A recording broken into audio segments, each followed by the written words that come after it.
When you study history, you'll frequently see the capital letters AD, BC, CE and BCE written next to the year number. But what do these labels mean, and why do they matter?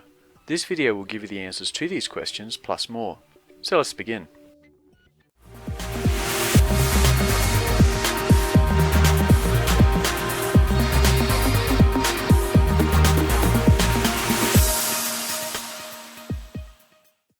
Hello everyone, welcome to another History Skills video.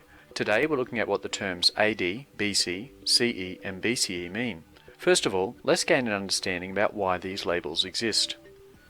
Every year in history has been assigned a number. For example, the year at the time this video was made is 2019. But where did this number come from?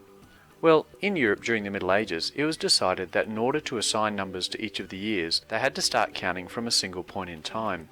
It was obvious that if you started at a single point, you could then number every event in history based upon how many years there were between that event and the chosen starting point in time. For example, I could use the year that you were born as a single reference point. By doing that, you could tell me that you started school 6 years after the year you were born, or that your mother was born 30 years before the year you were born. However, since the decision to number all the years was made in Europe during the Middle Ages, they decided that the single point in time they would use to measure everything would be the event they considered to be the most important event in human history, the birth of Jesus Christ. Using the system, they described any event that occurred before the birth of Christ as BC, meaning before Christ. For example, if a famous battle occurred 10 years before Jesus was born, they called that year 10 BC, 10 years before Christ. As a result of this system, the years before the birth of Christ count backwards, just like negative numbers in maths. For example, they could talk about an event that happened 1 year before Jesus was born, or something that happened 10 years before he was born. What you will notice as you study history is that this means that the years with larger numbers in BC happened before years with smaller numbers BC. For example, Julius Caesar was born in 100 BC, but died in 44 BC. That explains the abbreviation BC. Now let's look at AD. For all the events that happened after Jesus' birth, they use the letters AD, which is the abbreviation for the Latin phrase Anno Domini, which means Year of Our Lord. The Lord in this phrase is referring to Jesus. For example, if a king was crowned 800 years after the birth of Christ, the year is called AD 800. In fact, this is how we get the number of our current year. Remember, the year this video was recorded is 2019, which means that it has been 2019 years since the supposed time of Jesus' birth.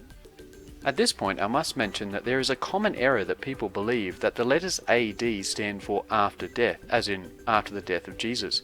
However, you can probably spot the problem with this. If BC numbers everything before Jesus was born, but we have to wait until after his death to start counting everything else, how do we number the 30 or so years that Jesus was alive? So please don't make this mistake, as you'll get very confused. Just remember that AD counts the years from the time of Jesus' birth, not his death.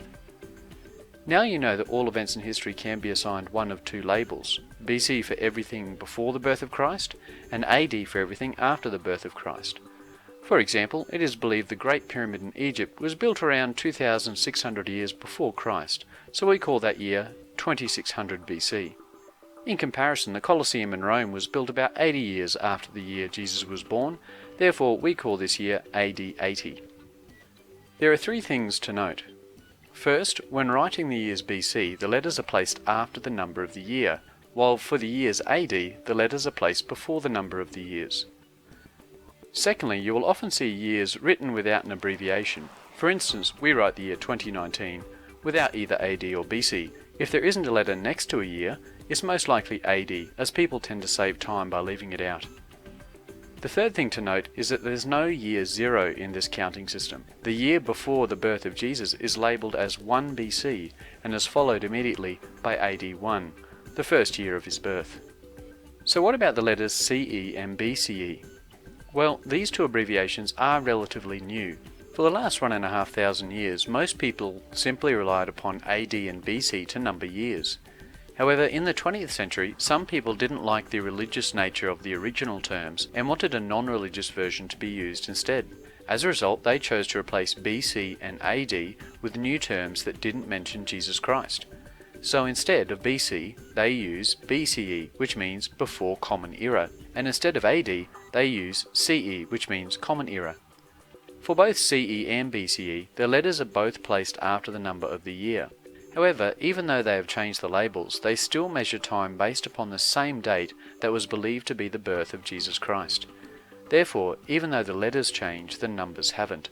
For example, if an event happened 3 years after the birth of Christ, it can be labelled as AD 3 or 3 CE. The number stays the same, but the label changes. In the same way, if an event happened 10 years before the birth of Christ, it can be labelled as 10 BC or 10 BCE. The use of CE and BCE have become more popular in recent years, but you will still see BC and AD used a lot, so make sure you know what they mean. Now that you have a better understanding of what AD, BC, CE and BCE mean in history, I hope that you feel more confident in your studies. If you need further explanations, examples and advice, head over to historyskills.com and I'll see you next time.